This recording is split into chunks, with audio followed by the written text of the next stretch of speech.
Well, hey, this is Dan and Kathy One-Row on another missionary adventure, and we are in Wales, central Wales of the United Kingdom. This is a town called Llanidloes. I think that's how it's pronounced in Welsh. I know some of the Welsh people watching are probably going to correct me on this. This is a pretty historic spot as far as for Christianity in this area of the country.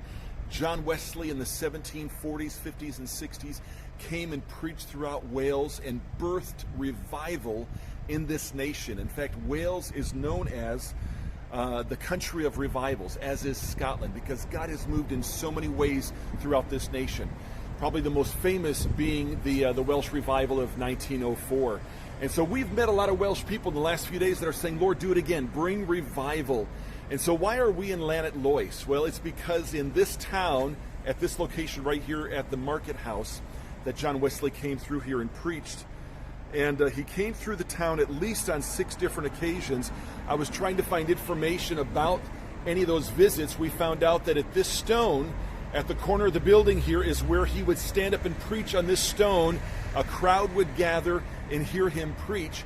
We know that during those times when John Wesley would be preaching, that many times he wasn't allowed to preach in churches.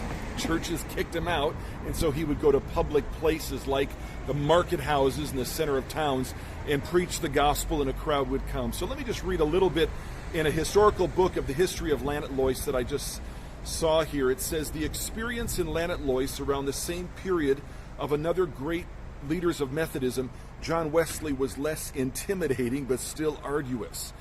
His accounts of how he visited the town in February 1748, and at the earnest request he wrote in his journal of one of the people who lived there, he said, I preached at noon at the marketplace, and there was such a congregation as could be gathered within an hour.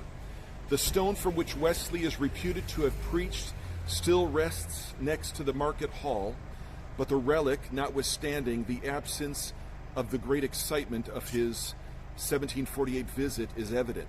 By the time of another appearance in April 1749, Wesley records that having reached Llanidloes, many were come thither before us from all areas around the countryside. On this occasion, his preaching, he says in his journal, was hampered by the weather.